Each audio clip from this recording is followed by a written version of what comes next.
Music by DJ Umesh. आप सुन रहे हैं एसके म्यूजिक स्टूडियो गांव की प्रस्तुति। पढ़े न तू कोचिंग में गेले के छौड़िए को गेरे ने बजेले तोरा हम पूछने रहिए बैठ के पढ़ गेली कोचिंग में आइठ का।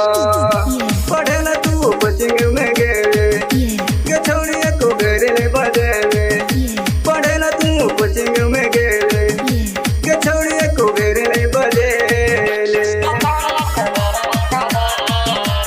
Music by DJ Umesh Sukhipur Bazar. पढ़ेला आइल रहियो छोड़ के हम काट के गेल नम पटा के तोरा भेलौ ने लाज के। पढ़ेला आइल रहियो छोड़ के हम काट के गेल नम पटा के तोरा भेलौ ने लाज के।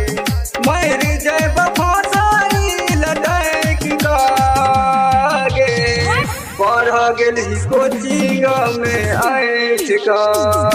पढ़ेला तू कोचिंग में गेले के छौड़िए को गेरे ने बजेले पढ़े न तू कोचिंग में गेले के छौड़िए को गेरे ने बजेले।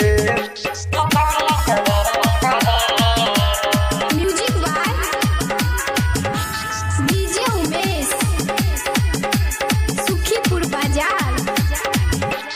कोचिंग में गेल रहियो असरा लगा के एको गने तकले तू नजर उठा के। कोचिंग में गेल रहियो असरा लगा के एको गने तकले तू नजर उठा के। कनली हम गेले के तू आइठ के पढ़ गेली कोचिंग में आइठ का।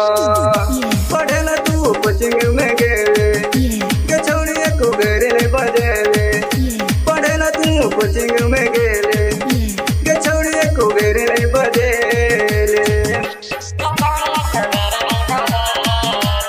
Music by DJ Umesh Sukhipur Bazar. गायक दिलीप के दिल दिल तोड़ के राइटर राजेश के कैला दिल छोड़ के। गायक दिलीप के दिल दिल तोड़ के राइटर राजेश के कैला दिल छोड़ के।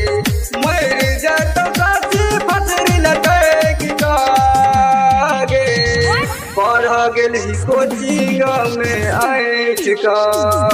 पढ़े न तू